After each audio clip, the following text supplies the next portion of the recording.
David Smith here with another Flipped Classroom math video. Today's topic, factoring expressions with four terms. Let's get started. This is a little bit more complicated factoring. It requires that you be able to look at an expression and figure out which pieces go with which and then continue your factoring. In a way, this is also reverse foiling. Okay? So let's take a look. In general,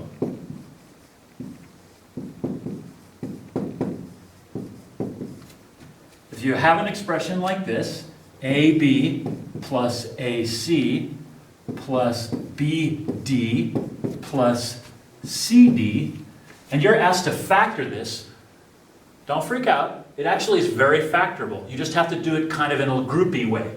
Notice how there's an A in both of these, and there's a D in both of these.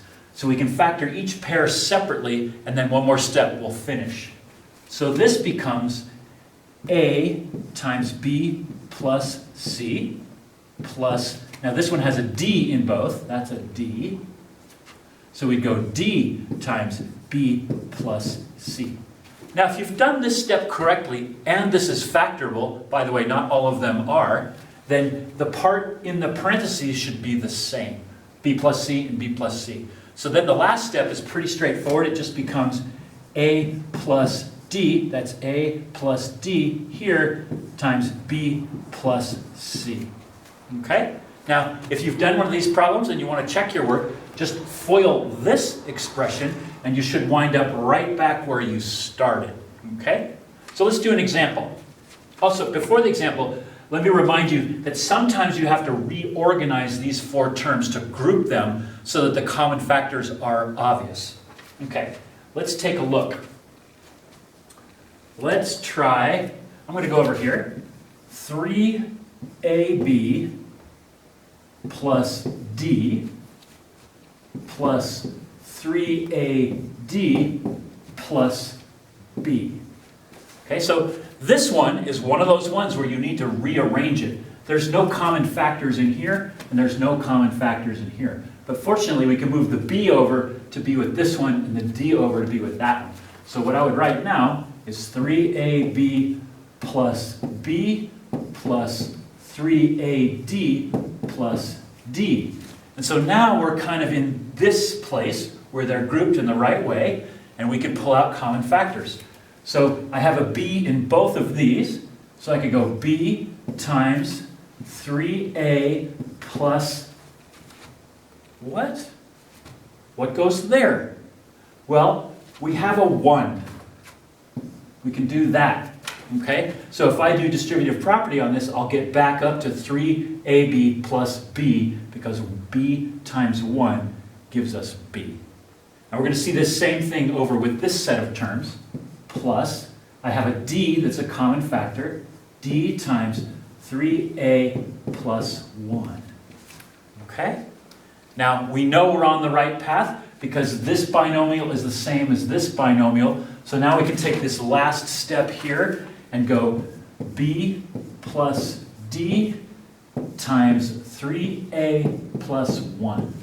And if you want to check your work, FOIL that, and you should wind up all the way back to here, which could then ultimately take you back to here if you wanted to reorganize it. Okay? So let me give you one to try. Let's do this one. X squared plus 2x plus 5x plus 10. Pause the video, see if you can work this out, and come back. Okay, let's see how you did. Do we have common factors in here? We do. We have an x in both of those. Do we have common factors in there? We do. There's a 5 in both of those. So let's do that step first. X times x plus 2 plus 5 times x plus 2. Okay? Now we know we're on the right track. X plus 2 here, x plus 2 there. So good to go. Let's finish up. X plus 5 times x plus 2. Great.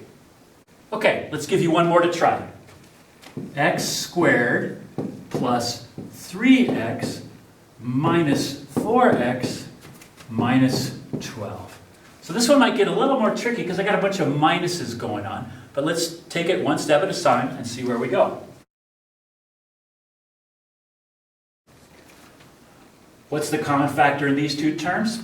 X.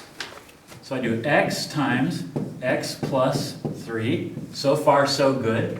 What's the common factor in both of these? Minus 4. So I would go minus 4 times x plus 3. And this is where it gets tricky. I need to make this a plus so that when this minus 4 gets multiplied, it takes us back to the minus 12. Okay? If you find out you're at this step and you have two different signs in there, it's possible that you made a mistake translating one of them down, or it's possible it's just not factorable. Either way is possible, so you'll just have to evaluate it and make your best judgment. So let's finish this one up. X minus 4 times x plus 3. Okay? Thank you for watching. Give me a like down below or subscribe if you want.